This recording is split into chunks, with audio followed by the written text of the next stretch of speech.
Hello everyone, welcome to Elliottwave.com YouTube channel. Today is May 22nd. This is Henry and we are looking at the chart of the Dow futures, which breaks the new high again. Now I think this is one of those reasons, guys, why nobody should try to pick the top. Like everybody always wants to pick the top in the indices, right? And well, they can try it over and over, but many years it never really, they have been losing all the time in the past few years, right? Not to say that we cannot one day top, but you don't need to try to pick the top in a bullish market, right? So we did make a new high again here in the Dow. And well, let me tell you the primary view as well as a possible alternate view, and how and what to see in order to have more confidence about certain view. So we're calling this with one here in the minute degree with two completes here, 491, and then we do get a break higher again above with one. So basically, according to this, is simple. As long as we stay above 49,146, we can continue to go higher, and pullback will find support in 3 or 7 swing. Zooming out to the daily time frame, which is what matters. Okay, so this is the low. The low after all those news of the Iran war and so on and so forth, then makes new high again. Let's see if we do make a new all-time high eventually. 6611, and this one is this is 5611. Yeah, so we are not yet making new all-time high, but as you know, the ES and the Nasdaq and the Russell has long made new all-time high, right? So only the Dow has not. Now Dow is looking like it wants to go higher. Now from the bottom here, now how can we make sense of this? Now if you take a look at the Dow, the rally is not, it has a little bit better kind of pullback compared to when you look at ES or the Nasdaq, which looks like a linear move to the upside. So here, you can call it, because it makes new high, right? You can either call the move up, if we look at this, right, it looks like this way. It looks like I got 1 2 3 4 and then 5. That's what it looks like. 5 ways up, a pullback, which is a very shallow pullback. I don't deny that it's very shallow, and then another 5 ways here. 1 2 3 4 5, right? So this looks like a kind of like a diagonal here, right? 1 2 3 4 5. So you can call it this way, where the 2 is already finished. So in other words, we finished the correction against last March. So this will be in a higher degree, 1 2, and then now we're starting a new sort of with 3 higher. Now what is the drawback of discount? Well, the drawback is, if you look at, let's say in the Nasdaq, when you use correlation, right? Let me show you Nasdaq, for example. From the same late March, right? This is the same low after all this war news and so on. You also make new high, and in this case is blowing up to the upside. This pullback is super shallow. It's not even retracing 23.6. So it's kind of hard to see. It's possible, but it's hard. To be honest, it is hard to label it. Let's say we complete one here, let's say in the same degree, in the minor degree, and then we complete 2 here. It's kind of rather hard to see that, right? So even if we do make a new high, you can always argue whether that new high is still actually ending with 1, or we are already starting with 3. Because if we are starting with 3, technically, okay, well, we go to the moon. We go to the moon. 3 equal 1, or 3 1.618 extension like this, right? But 2 is way too shallow. Typically 2 can be 38.2% retracement, 50%, 61.8. This one did not even reach 23.6. Now going back to the Dow, which is basically our chart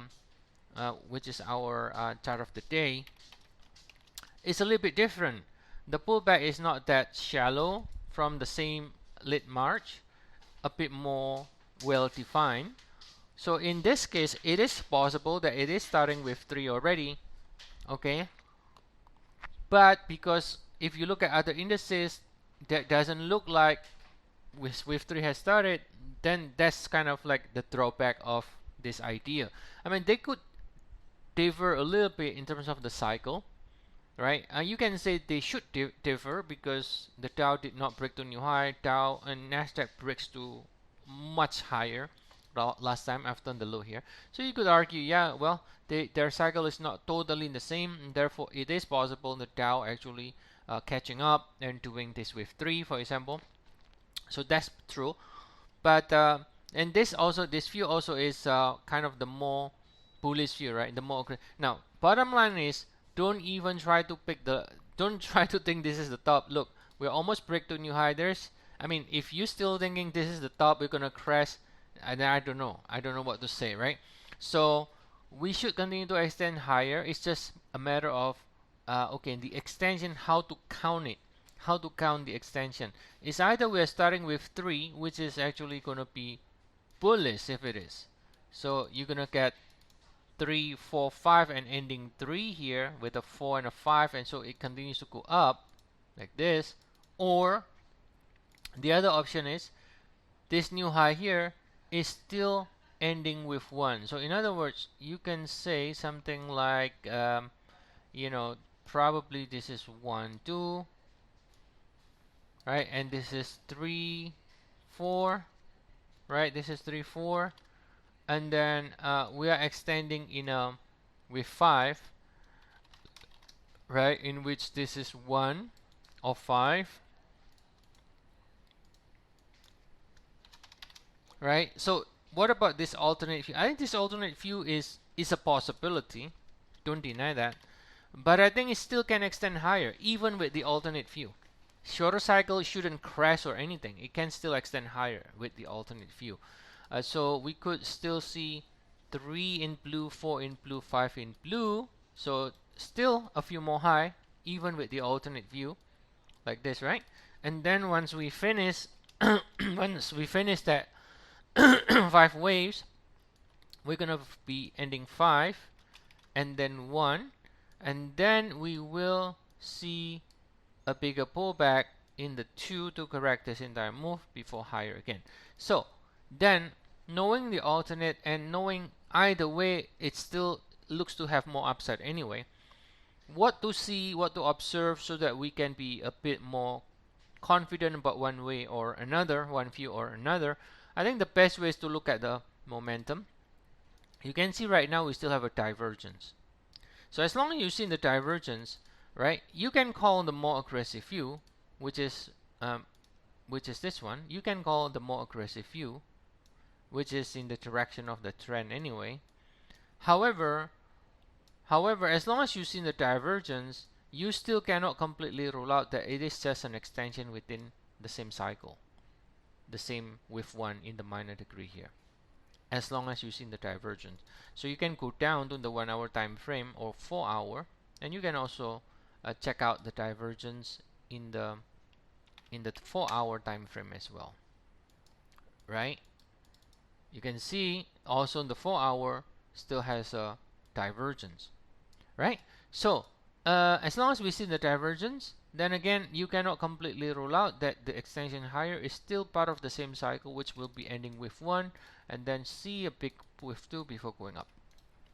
But if we continue to go higher in the next few days, few sessions, and this RSI momentum keeps going up like this and erase the divergence, in other words, no longer making a lower high, but making a high just like the price, then I think the more aggressive count becomes more credible, that we are actually really starting with 3 already, right?